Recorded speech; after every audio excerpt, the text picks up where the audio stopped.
الحمد للہ نحمده ونستعینه ونستغفره ونؤمن به ونتوکل علیہ ونعوذ باللہ من شرور انفسنا ومن سیئات اعمالنا ونعوذ باللہ من شرور انفسنا ومن سیئات اعمالنا من يهده الله فلا مضل له ومن يضلل فلا هادي له ونشهد أن لا إله إلا الله وحده لا شريك له ونشهد أن سيدنا ونبينا ومولانا محمدا عبده ورسوله أرسله الله تعالى بالحق بشيرا ونذيرا وداعيا إلى الله بإذنه وسراجا منيرا أما بعد فأعوذ بالله من الشيطان الرجيم بسم الله الرحمن الرحيم وما خلقت الجن والإنس إلا ليعبدون وقال سبحانه وتعالى یا ایہا الرسول بلغ ما انزل الیک من ربک وإن لم تفعل فما بلغت رسالتہ واللہ یعصمک من الناس وقال سبحانہ وتعالی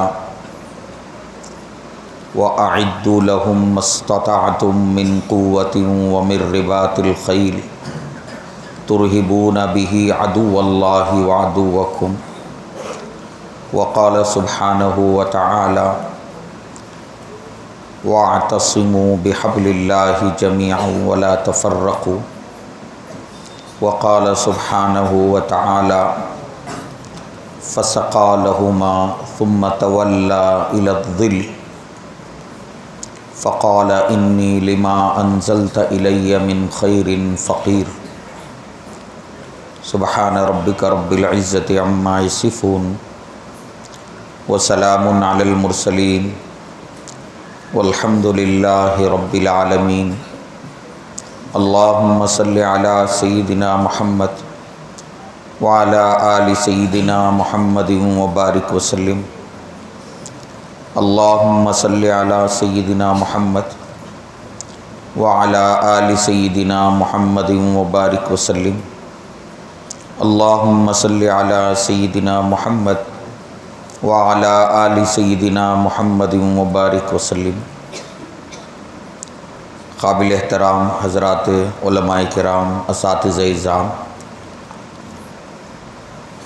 عزیز طلباء، معزز دینی بھائیوں، بزرگوں اور پردہ نشین خواتین اسلام،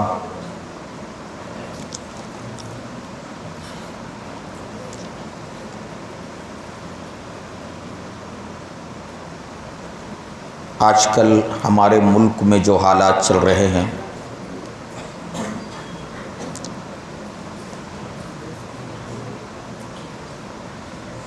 اس کے پس منظر میں ہر کسی مسلمان کے ذہن میں یہ سوال گردش کر رہا ہے کہ ان حالات میں مسلمان کیا کریں۔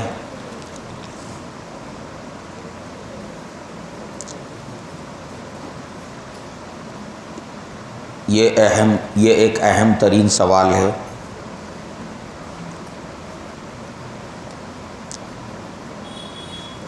ان حالات میں مسلمانوں کو کیا کرنا چاہیے،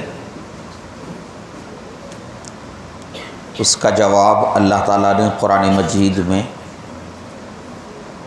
دیا ہے۔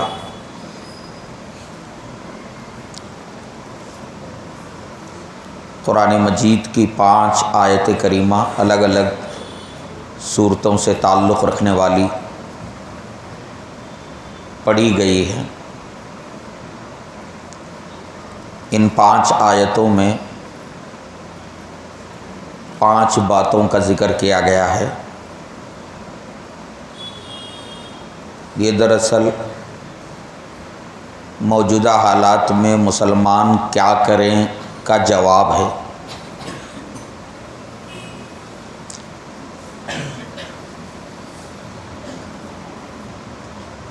موجودہ حالات میں مسلمان 5 باتوں کا اہتمام کرے۔ ان 5 باتوں کی وضاحت سے پہلے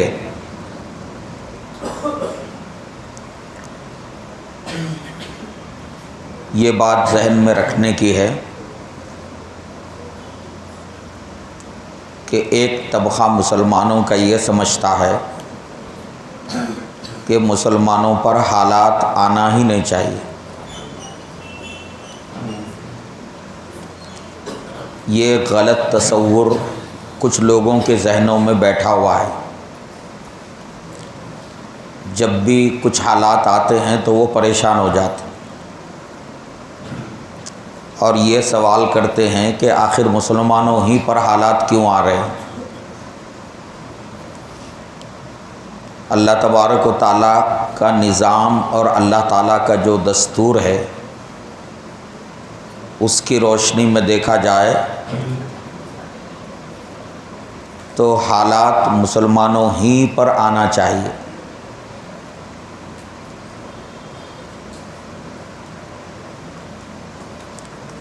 جہاں ایمان ہوگا وہاں حالات ہوں گے، یہ اللہ تعالیٰ کا دستور ہے۔ مسلمانوں پر حالات آنا یہ تعجب خیز نہیں ہے۔ اگر مسلمانوں پر حالات نہیں آتے ہیں تو اس پر تعجب کرنا چاہیے۔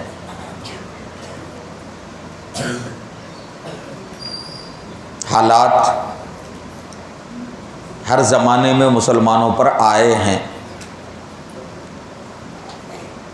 آج بھی آ رہے ہیں اور آئندہ بھی آتے رہیں گے۔ حالات انبیاء پر بھی آئے۔ انبیاء پر جو حالات آئے اللہ نے قرآن مجید میں جگہ جگہ اس کا ذکر فرمایا۔ حضرت نوح علیہ السلام پر کیسے حالات آئے، حضرت موسیٰ علیہ السلام پر کیسے حالات آئے، حضرت عیسیٰ علیہ السلام پر کیسے حالات آئے۔ ان کی قوم کے لوگ ان کی جان کے در پہ ہو گئے۔ موسیٰ علیہ السلام مصر میں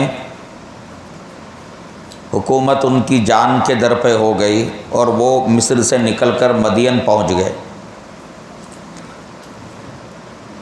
حضرت یوسف علیہ السلام کے بارے میں ان پر کیسے حالات آئے ہم میں سے ہر بندہ جانتا ہے۔ پوری سورہ یوسف، اس پوری سورت کے اندر حضرت یوسف علیہ السلام کا قصہ ذکر کیا گیا ہے اور ان پر جو حالات آئے اس کا ذکر کیا گیا۔ حالات نبیوں پر آئے اور حالات نبیوں کے سردار ہمارے نبی صلی اللہ علیہ وسلم پر بھی آئے۔ اتنے حالات آئے کہ آپ نے خود فرمایا لقد اوذیت فی اللہ ما اوذی احد واخفت فی اللہ ما اخیف احد، مجھے جتنا اللہ کی راہ میں اذیت دی گئی کسی کو نہیں دی گئی۔ حالات نبی آخر الزمان صلی اللہ علیہ وسلم پر بھی آئے۔ ایسے حالات آئے 2 سال 2.5 سال تک آپ کا بائیکاٹ کیا گیا۔ آپ اپنے خاندان والوں کو لے کر مکے سے باہر شیب ابی طالب جو گھاٹی تھی اس میں آپ نے 2-2.5 سال گزارے۔ ایسے حالات آئے کھانے کی ساری چیزیں ختم ہو گئی، بچے بھوک سے بلبلاتے تھے، راستے سے گزرنے والے بچوں کے بلبلانے کی آوازیں سنتے تھے، رونے کی آوازیں۔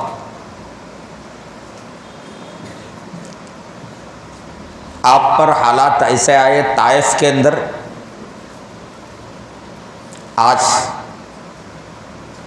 ہمارے ملک کے اندر سب سے زیادہ جس چیز کا ذکر کیا جاتا ہے وہ ماب لنچنگ کا. جگہ جگہ مسلمان، بے قصور مسلمانوں کی لنچنگ ہو رہی ہے، ان پر ہجومی تشدد ہو رہا ہے. یہ تشدد جو ہے، یہ لنچنگ طائف کے میدان میں اوباشوں کو آپ کے پیچھے لگایا گیا. ان اوباشوں نے بھی یہی کیا. حضرت صدیق اکبر رضی اللہ عنہ کو مکے میں ان کی لنچنگ کی گئی. ہجوم نے مل کر ان پر حملہ کیا، اتنا پیٹا، اتنا مارا کہ وہ بے ہوش ہو گئے. طائف میں نبی پاک صلی اللہ علیہ وسلم لہو لہان ہوئے. جنگ احد میں کافروں کے گھیرے میں آپ آ گئے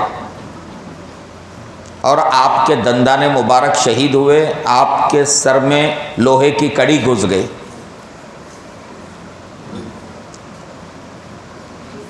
جنگ احزاب کے موقع پر ایسا حال ہوا کہ کھانے کی ساری چیزیں ختم ہو گئیں.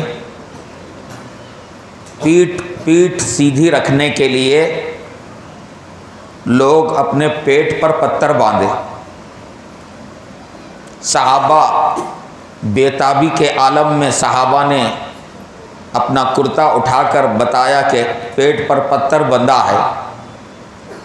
تو نبی صلی اللہ علیہ وسلم نے اپنا کرتا اٹھایا تو آپ کے پیٹ پر 2 پتھر بندھے تھے.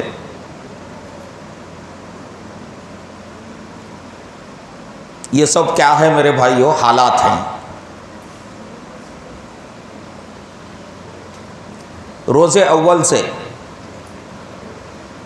حالات کا سلسلہ ہے. حالات ایمان والوں کے لیے آنے ہیں اور اس کا ذکر اللہ نے قرآن میں ایک جگہ نہیں بار بار کیا ہے کہ تم پر حالات آئیں گے. اللہ نے فرمایا وَلَنَبْلُوَنَّكُمْ بِشَيْءٍ مِّنَ الْخَوْفِ وَالْجُوعِ وَنَقْصٍ مِّنَ الْأَمْوَالِ وَالْأَنفُسِ وَالثَّمَرَاتِ. اس آیت میں صرف حالات کا ذکر نہیں کیا گیا بلکہ کس کس قسم کے حالات آئیں گے اس کا بھی ذکر کیا گیا. حالات ایک قسم کے نہیں آئیں گے. جانی نقصان ہوگا، مالی نقصان ہوگا، خوف و ہراس میں مبتلا کیا جائے گا.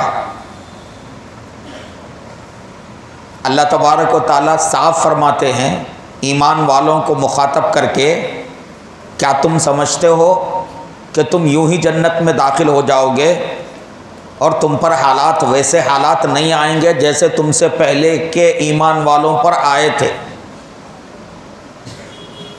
اگر ایسا سمجھتے ہو تو یہ تمہاری غلط فہمی ہے، خام خیالی ہے. جنت میں یوں ہی داخل نہیں ہو گئی.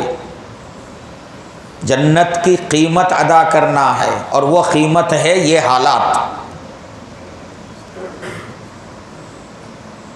ظاہر بات ہے آخرت میں جنت جیسی نعمت جو ایمان والوں کو ملنے والی ہے وہ اتنی بڑی نعمت ہے کہ اگر اس دنیا کے اندر آدمی جتنے سال زندہ رہے، پوری زندگی حالات سے دوچار رہے اور پھر اس کے بدلے اسے جنت ملے تو سستا سودا ہے.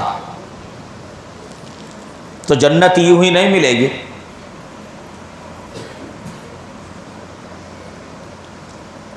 اللہ تبارک و تعالیٰ نے صاف فرما دیا وَلَمَّا يَأْتِكُمْ مَثَلُ الَّذِينَ خَلَوْا مِن قَبْلِكُمْ. یوں ہی تم جنت میں جاؤ گے اور تم پر جو ہے نا ان لوگوں کے جیسے حالات نہیں آئیں گے جیسے جو تم سے پہلے گزرے. مَسَّتْهُمُ الْبَأْسَاءُ وَالضَّرَّاءُ وَزُلْزِلُوا. ان کو ہلا دیا گیا. حالات اتنے آئے کہ انہیں جھنجھوڑ دیا گیا، حتیٰ کہ پیغمبر اور اہل ایمان کہنے لگے کہ متی نصر اللہ، آخر اللہ کی مدد کب آئے گی؟ اللہ تعالیٰ زور دے کر فرما رہے ہیں احسب الناس ان یقولوا ان یترکوا ان یقولوا آمنا وہم لا یفتنون، کیا لوگ یہ سمجھتے ہیں کہ صرف آمنا کہنے پر انہیں چھوڑ دیا جائے گا اور ان پر حالات نہیں لائے جائیں گے؟ وہم لا یفتنون وَلَقَدْ فَتَنَّ الَّذِينَ مِن قَبْلِهِمْ، ہم نے ان سے پہلے کے ایمان والوں پر بھی حالات کو لایا ہے۔ حالات ہی میں پتہ چلے گا کھرا کون ہے کھوٹا کون ہے۔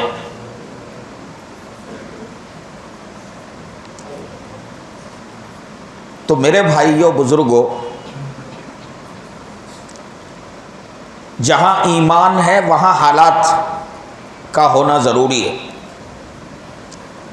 صحابہ مکی زندگی میں 13 سال تک حالات سے گزرے، طرح طرح سے ان کو ستایا گیا،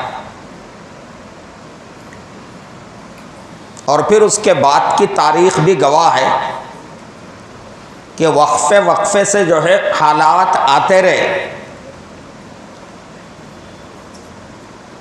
اس لیے ایک مسلمان کو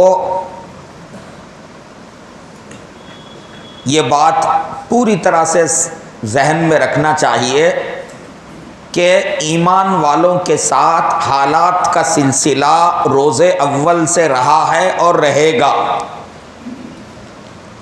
اللہ تعالیٰ صاف فرما رہے ہیں کہ میں نے جنت کے بدلے تمہاری جان اور تمہارے مال کو میں نے خرید لیا ہے۔ ان اللہ اشتری من المؤمنین انفسهم واموالهم بان لهم الجنہ، بھائی جان بھی اللہ نے خریدی، مال بھی اللہ نے خریدا، جانی نقصان ہو اسے بھی برداشت کرنا ہے، مالی نقصان ہو اسے بھی برداشت کرنا ہے، جنت کے بدلے اللہ نے خرید لیا ہے۔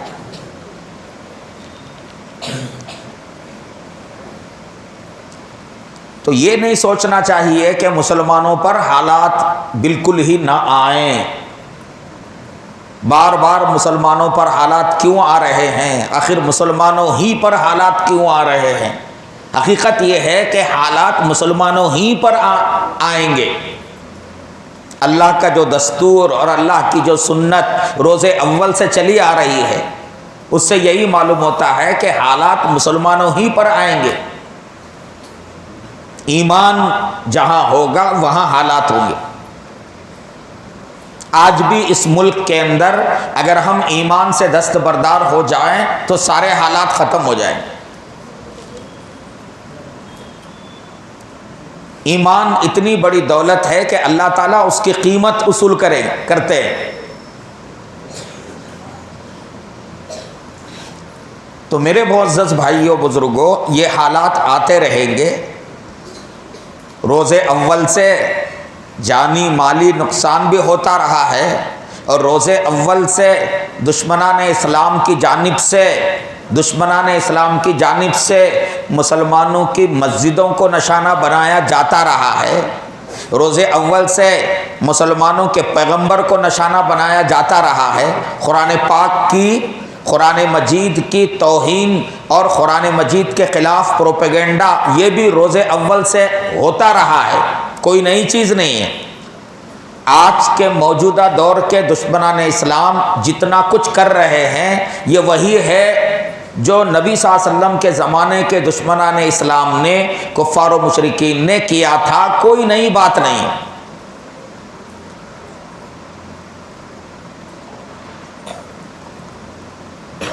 حالات میں ہمیں کیا کرنا چاہیے؟ ان حالات میں میرے بھائیوں بزرگوں، ہمیں سب سے پہلا جو کام کرنا ہے وہ ہے عبادت۔ عبادت کے معنی ہیں بندگی، اللہ کی بندگی۔ وما خلقت الجن والانس الا لیعبدون۔ جب اللہ تعالیٰ کی طرف سے حالات آتے رہے تو اس وقت جو ہے امت مسلمہ کا ایک ایک فرد اللہ تعالیٰ کی مکمل بندگی کو اختیار کرے گا تو اللہ تبارک و تعالیٰ کی رحمت متوجہ ہوگی اور اللہ تبارک و تعالیٰ ظالموں کے تسلط کو ختم کریں گے۔ عبادت کا مطلب صرف جو ہے نماز، روزہ، زکوٰۃ اور حج، یہی عبادت نہیں ہے۔ یہ عبادتیں ہیں، اہم ترین عبادات مقصودہ ہیں، لیکن عبادت کا اصل معنی ہے اللہ کی کامل بندگی اختیار کرنا۔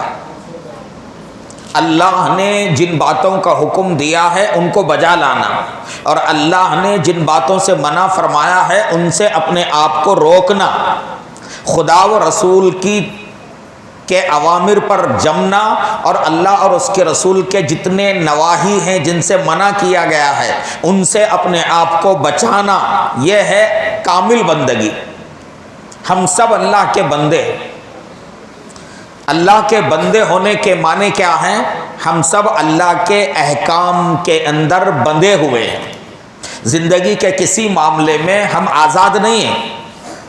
جیسے ایک بندہ تکبیر تحریمہ کے ساتھ جو ہی اللہ اکبر کہہ کر تکبیر تحریمہ کہہ کر ہاتھ باندھ لیتا ہے، اب جو ہے وہ اپنی مرضی سے کچھ نہیں کر سکتا، اپنی مرضی سے کچھ نہیں کر سکتا۔ جو اللہ نے کرنے کے لیے کہا ہے اس کو وہی کرنا پڑتا ہے۔ نظر جہاں رکھنے کے لیے کہا گیا وہیں نظر رکھنا ہے۔ ہاتھ جب اٹھانے کے لیے کہا گیا اٹھانا ہے۔ سر کو جب جھکانے کے لیے کہا گیا جھکانا ہے۔ زبان پر وہی بول لانا ہے جن بولوں کو لانے کا حکم دیا گیا ہے۔ نماز میں داخل ہوتے ہی کامل بندگی کا سلسلہ شروع ہوتا ہے۔ جیسے نماز میں کامل بندگی کا سلسلہ ہے، اسی طرح سے نماز سے باہر 24 گھنٹے کی زندگی میں ایک مسلمان اللہ کا کامل بندہ بنے۔ تب کیا ہوگا؟ اللہ کی رحمت متوجہ ہوگی، اللہ کی رحمت متوجہ ہوگی۔ جب ہم اللہ کے بندے بنیں گے اور اللہ تعالیٰ فرمائیں گے کہ یہ میرے بندے ہیں، تو پھر اللہ کی رحمت ہم کو اپنے آغوش میں لے لے گی۔ ہم اگر اللہ کے بندے بننے کے بجائے اللہ کے باغی بنیں گے، اللہ کے ساتھ، اللہ کے رسول کے ساتھ سرکشی کریں گے، ظاہر ہے کہ اللہ کے احکام پر نہ چلنا، کسی بھی معاملے میں، شادی بیاہ کا معاملہ ہو، کاروبار کا معاملہ ہو، تجارت اور لین دین کا معاملہ ہو، چاہے میاں بیوی کی آپسی زندگی کا، معاشرتی ازدواجی زندگی کا معاملہ ہو، زندگی کے جتنے شعبے ہیں ہر شعبے کے اندر اللہ کے جو احکام ہیں ان کو پورا کرنا ہے۔ اس لیے کہ ایک مسلمان ہر لمحہ اللہ کے احکام میں بندھا ہوا ہے۔ تو جب ہم اللہ کے احکام میں بندھے ہوئے رہیں گے اور اللہ کے ہر حکم کو پورا کرتے رہیں گے تو لا محالہ اللہ کو رحم آئے گا۔ اللہ تبارک و تعالیٰ ظالم حکمرانوں کو جو اللہ نے مسلط کیا ہے، اللہ ان ظالم حکمرانوں کو ہٹا دیں گے۔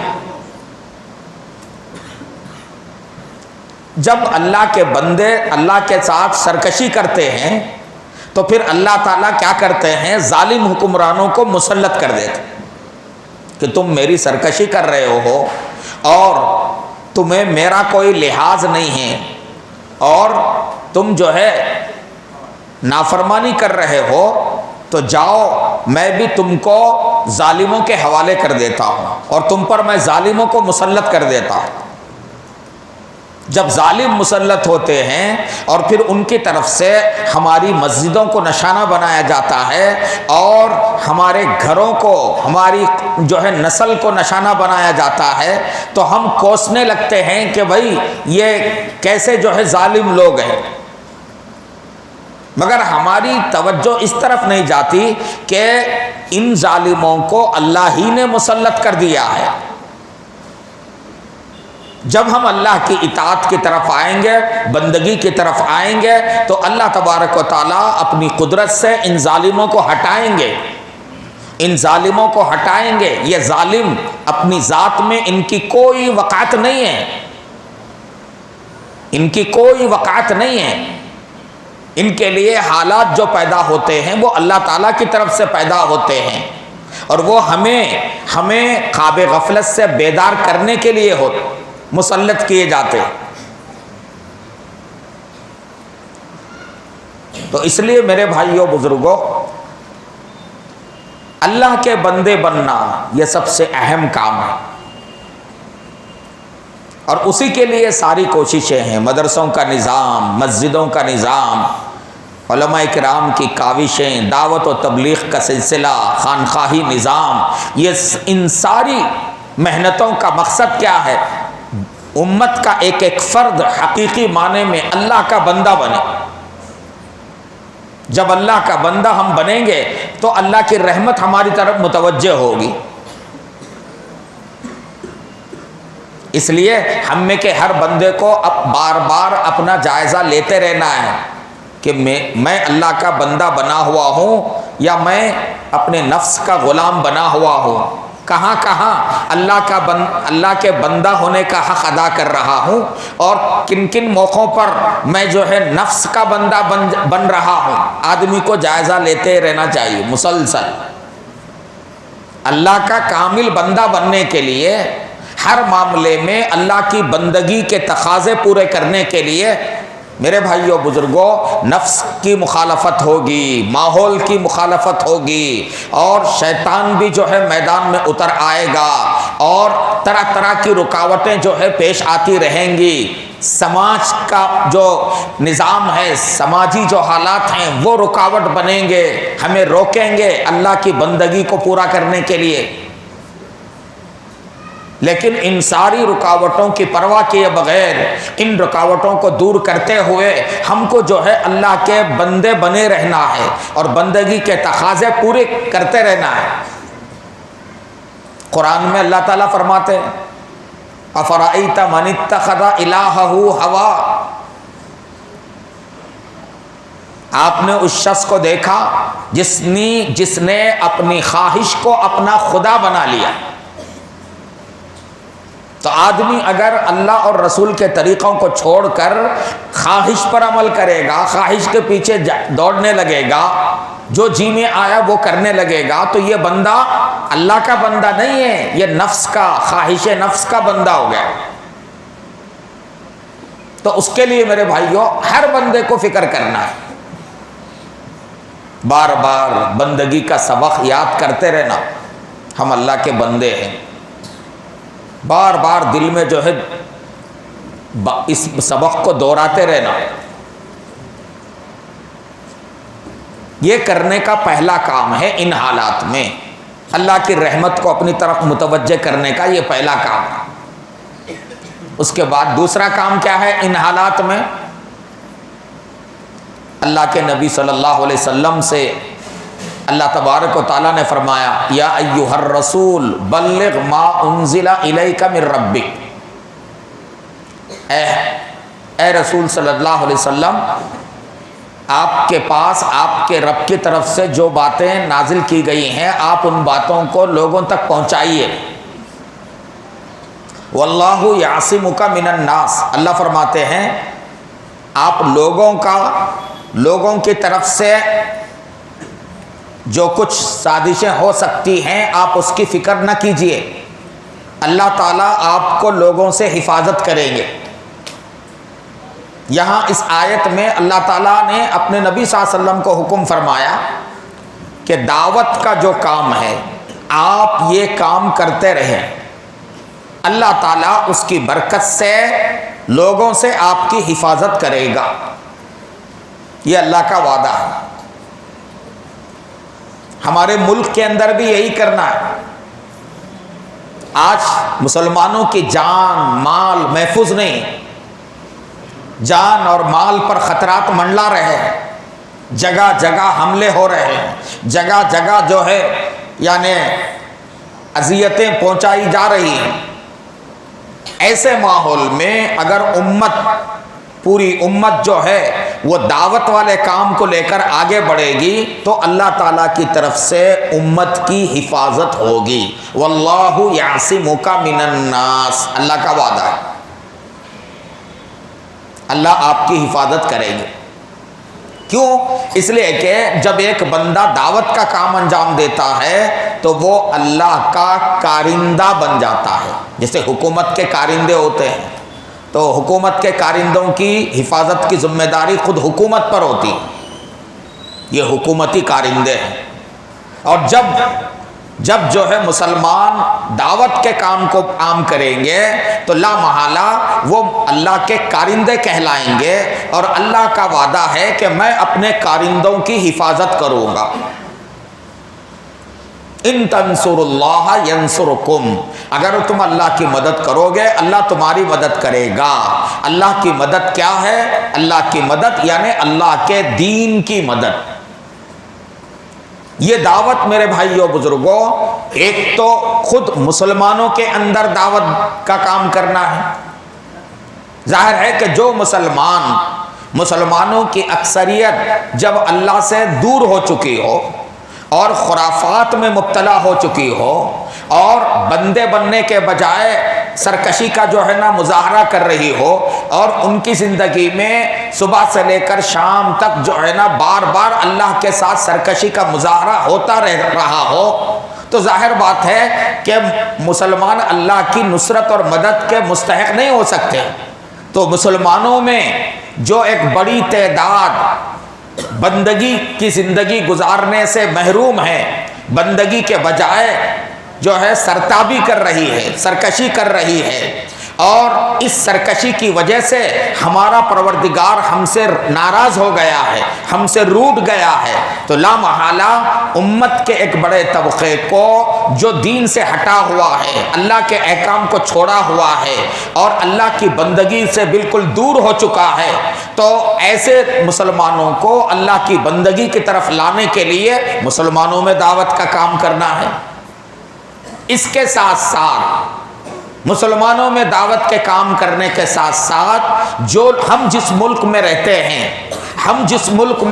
ہیں اس ملک میں ایمان سے محروم جو ہے نا کروڑوں افراد ہیں، کروڑوں اللہ کے بندے ہیں جو ایمان سے محروم ہیں۔ اللہ تعالیٰ نے اپنے نبی کو مکہ مکرمہ میں فرما دیا تھا کہ آپ جو ہے نا ان جو ہے ایمان سے محروم لوگوں کو، ان کو آپ جو ہے تبلیغ کرتے رہیے، ان کو اللہ کا پیغام پہنچاتے رہیے، اللہ تعالیٰ آپ کی حفاظت کرے گا۔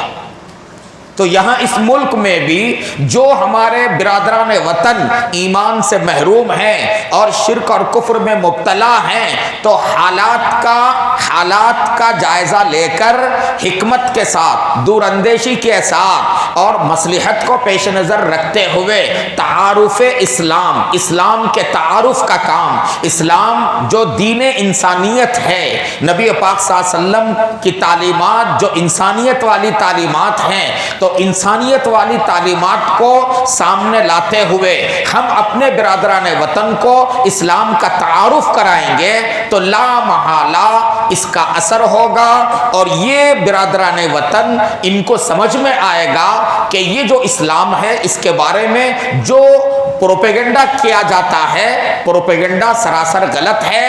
اسلام ایک دین انسانیت ہے، دین رحمت ہے، اور اس کے اندر سارے انسانوں کی فلاح ہے، سب کی جو ہے اس کے اندر کامیابی ہے۔ تو اسلام کی دعوت دیتے ہوئے اسلام کے بارے میں جو غلط پروپیگنڈے دشمنوں کی جانب سے کیے گئے اور کیے جا رہے ہیں، ان پروپیگنڈوں کا ازالہ کرنا اور اسلام کے بارے میں پائی جانے والی غلط فہمیوں کو دور کرنا، یہ بھی گویا اسلام کی دعوت ہی کا ایک حصہ ہے۔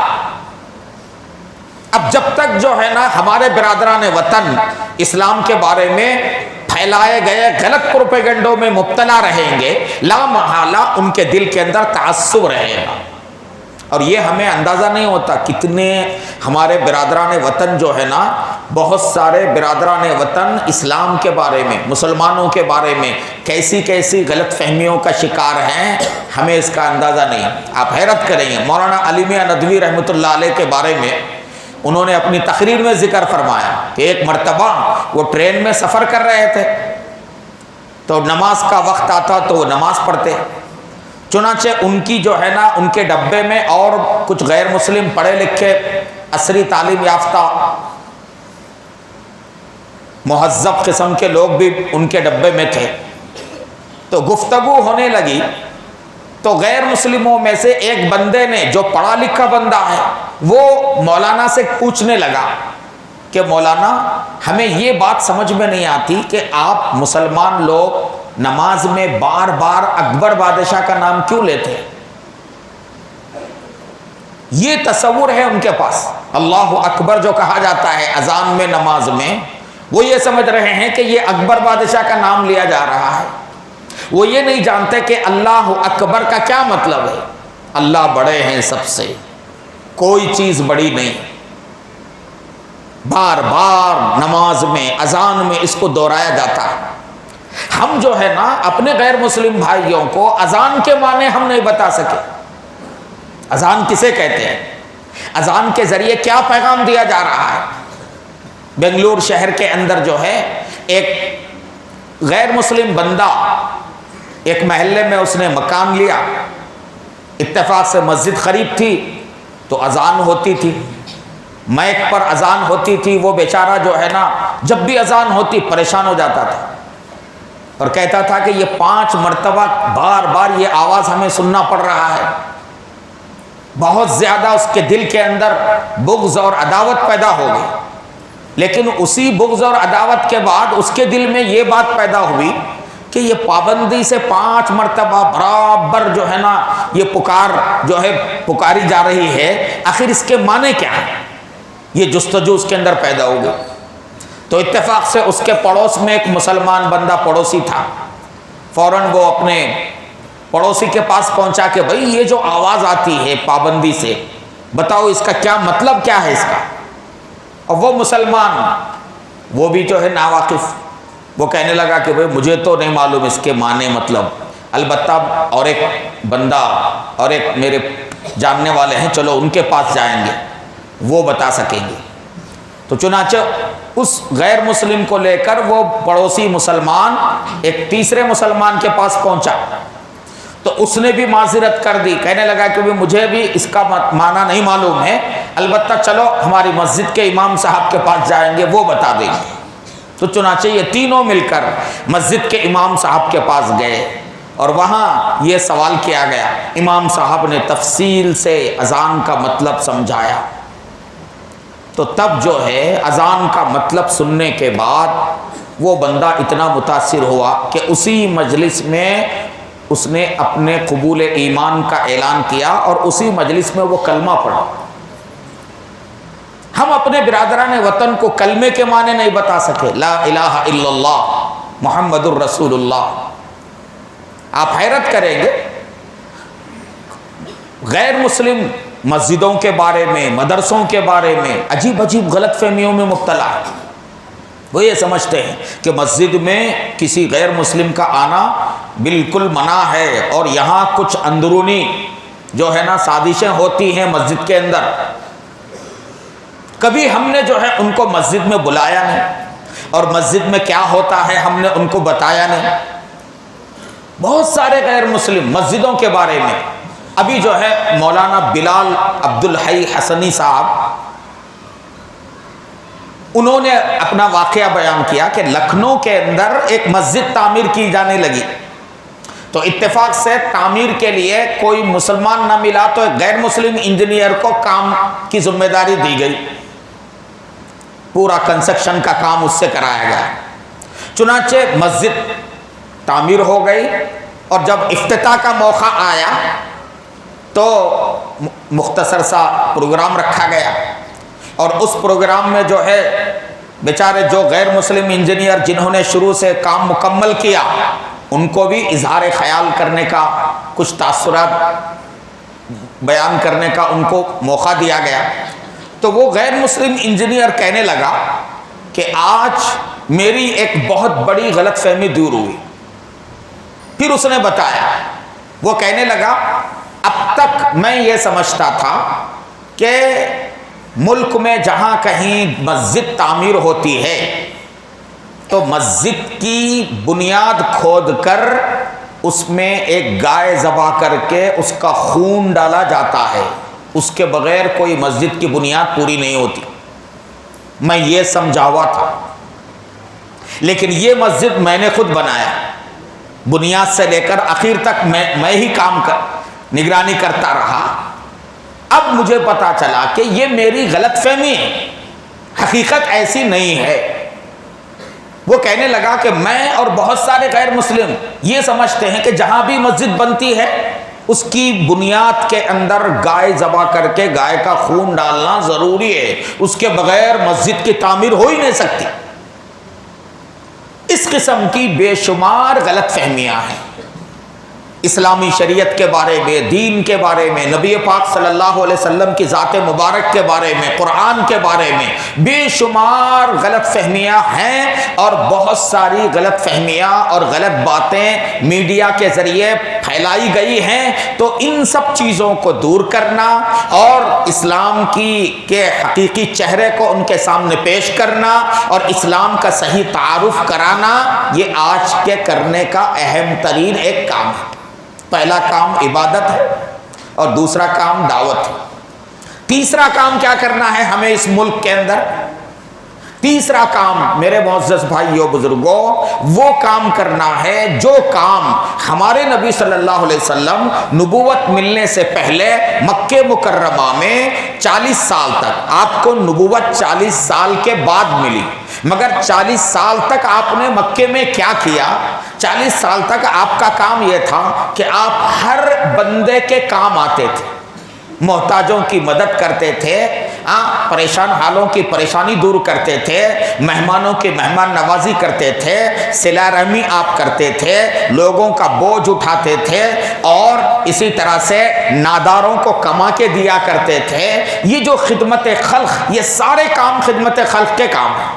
یہ کام نبوت ملنے سے پہلے آپ صلی اللہ علیہ وآلہ وسلم کا مستقل جو ہے یہی کام ہوا کرتا تھا، اس کو خدمت خلق کہتے ہیں۔ اور میرے معزز بھائیوں بزرگوں، یاد رکھو خدمت خلق کا جو کام ہے، یہ کام ہر زمانے میں انبیاء کرام بھی خدمت خلق کیا کرتے تھے۔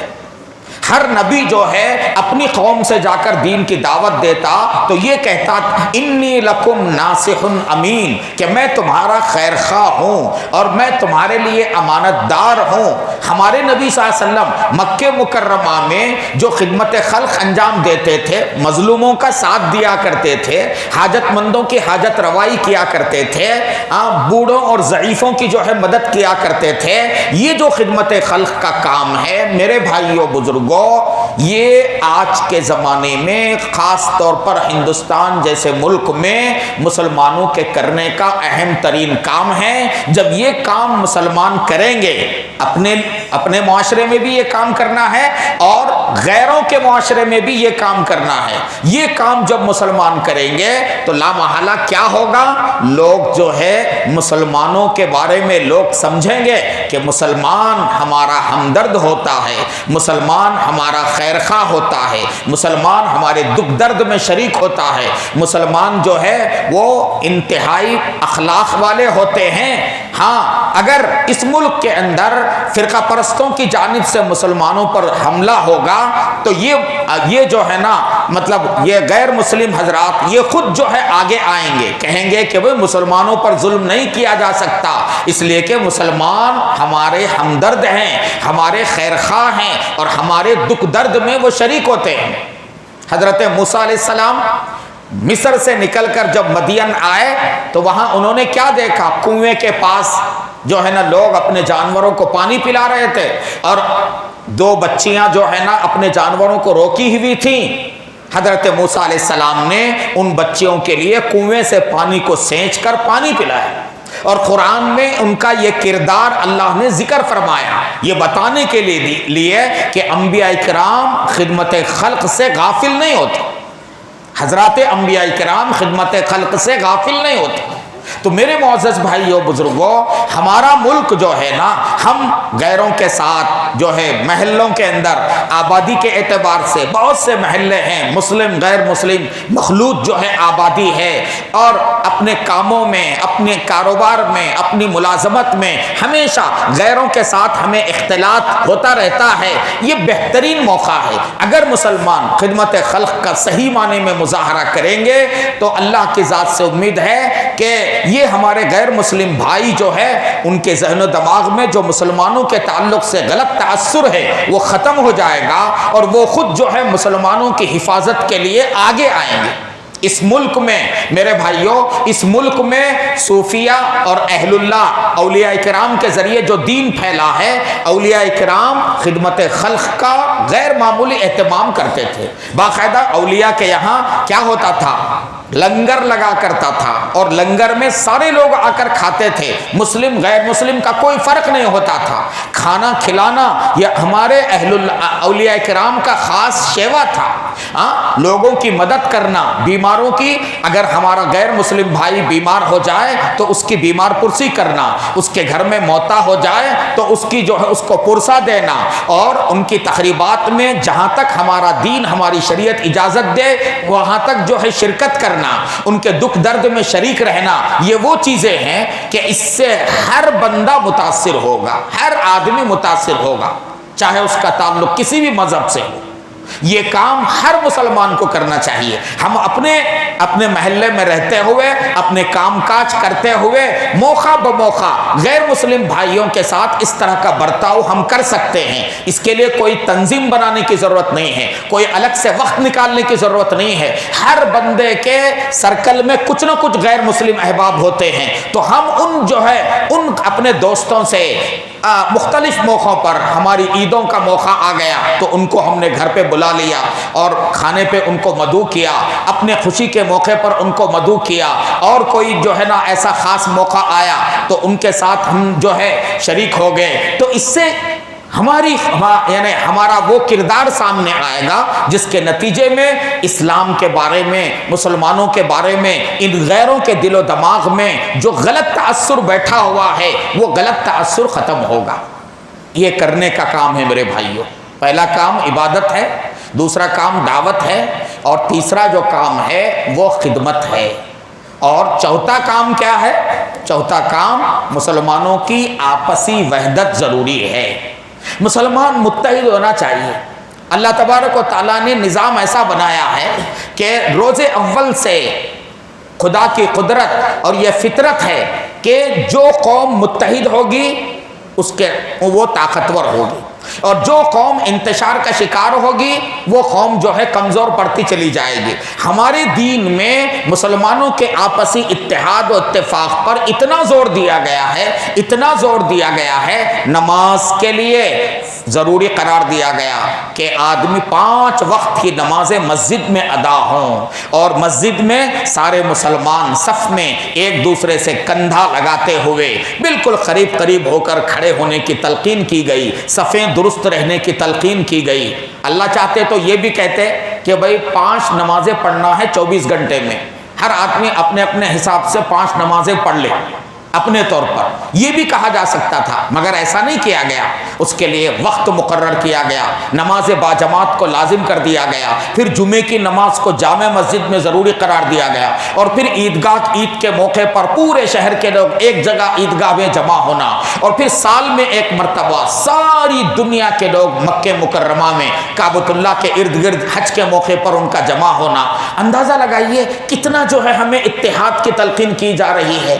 رمضان کے روزے سال میں 30 دن روزہ رکھنے کے لیے کہا جا سکتا تھا کہ کبھی بھی روزہ رکھ لو، ایسا نہیں کیا گیا۔ حج کا موقع یہ کہا جا سکتا تھا کہ بھئی سارے لوگ ایک وقت میں آ جائیں تو بھیڑ زیادہ ہوگی، ایسا کریں کہ الگ الگ لوگ الگ الگ مہینوں میں آ کر جو ہے نا وہ حج کر کے چلے جائیں، ایسا نہیں کیا گیا۔ حج کے دن متعین، حج کا مہینہ متعین، حج کے دن متعین، اور اس طرح سے میرے معزز بھائیوں بزرگوں، یہ پورا نظام اتحاد والا نظام ہے۔ اس لیے ہم اپنی صفوں میں متحد رہنا چاہیے، اور آپسی جو ہے نا ہمارے خاندانوں میں محبت ہو، ہمارے جو ہے نا گھرانوں میں محبت ہو، اور ایک محلے کے مسلمانوں میں، ایک مسجد میں رہنے والے جو مسلمان، نماز پڑھنے والے جو مسلمان ہیں، ان میں جو ہے نا آپسی محبت اور اتحاد ہو۔ ظاہر ہے کہ اتحاد ہوگا تو جب الیکشن کے موقع پر ہم اتحاد کا مظاہرہ کریں گے تو ظاہر ہے ہمارے ووٹوں کی قیمت ہوگی، وزن ہوگا۔ اگر ہم بٹ جائیں گے تو لا محالہ اس میں جو ہے نا ہمارے ووٹ بے قیمت ہو جائیں گے۔ تو اس کی ہم کو فکر کرنا ہے، یہ ہے وحدت، اس کو کہتے ہیں آپسی اتحاد۔ وَاعْتَصِمُوا بِحَبْلِ اللَّهِ جَمِيعًا وَلَا تَفَرَّقُوا۔ اور ایک آخری چیز میرے بھائیوں، ان حالات میں آخری اور ایک چیز باقی رہ گئی ہے، وہ کیا ہے؟ امت مسلمہ کو طاقتور بننے کی کوشش کرنا ہے۔ وَأَعِدُّوا لَهُمْ مَا اسْتَطَعْتُم مِّن قُوَّةٍ، اللہ نے حکم دیا کہ حتی المقدور اپنے کو طاقتور بناؤ۔ طاقت کیسے آتی ہے میرے بھائیوں؟ طاقت ایک تو صحت جسمانی کی جو ہے محنت کرنی ہے کہ حفظان صحت کے جو اصول ہیں ان کا لحاظ رکھنا ہے، اور دوسرے قومی اعتبار سے کوئی بھی قوم طاقتور کب ہوگی؟ جب تعلیم میں وہ آگے ہوگی، جب معیشت میں وہ آگے ہوگی، جب سماجی شعور اس کے اندر ہوگا، جب اس کے اندر سیاسی شعور ہوگا۔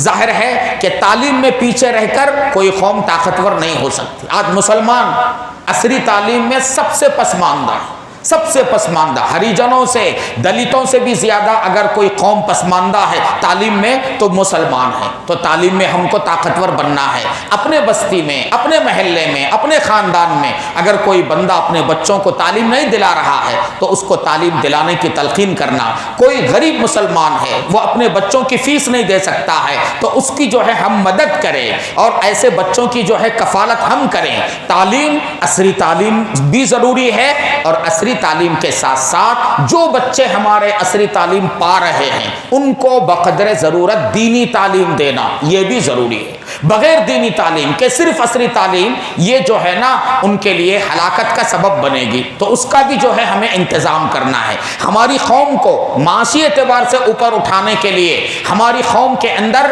ظاہر بات ہے ایک تو تعلیم کے نتیجے میں معیشت مضبوط ہوگی، اور دوسرے ویسے بھی ہماری قوم کے جو نوجوان بیکار ہیں، کاروبار نہیں کرتے، کوئی جو ہے نا مطلب یہ کہ اپنی محنت وغیرہ سے بالکل کتراتے ہیں، تو اپنی قوم کو معاشی اعتبار سے مضبوط کرنے کے لیے ظاہر ہے کہ جو لوگ کاروبار کر سکتے ہوں ان کے کاروبار کی شکلیں پیدا کرنا، اور جو ہے نا مسلم نوجوان بیکاری کی زندگی گزار رہے ہیں ان کو کام پہ لگانے کی کوشش کرنا، مجموعی حیثیت سے امت کی معاشی حالت کو بہتر سے بہتر بنانے کی فکر کرنا، تب جا کر امت طاقتور ہوگی۔ اور دنیا کا اصول ہے، اس دنیا کے اندر اگر کوئی قوم کمزور ہوگی تو کمزور کو پیروں تلے رون دیا جاتا ہے۔ علامہ اقبال نے کہا تھا نا کہ ہے جرم ضعیفی کی سزا مرگ مفاجات۔ آج امت جو ہے نا مرگ مفاجات کا سامنا کیوں کر رہی ہے؟ اس کا جرم کیا ہے؟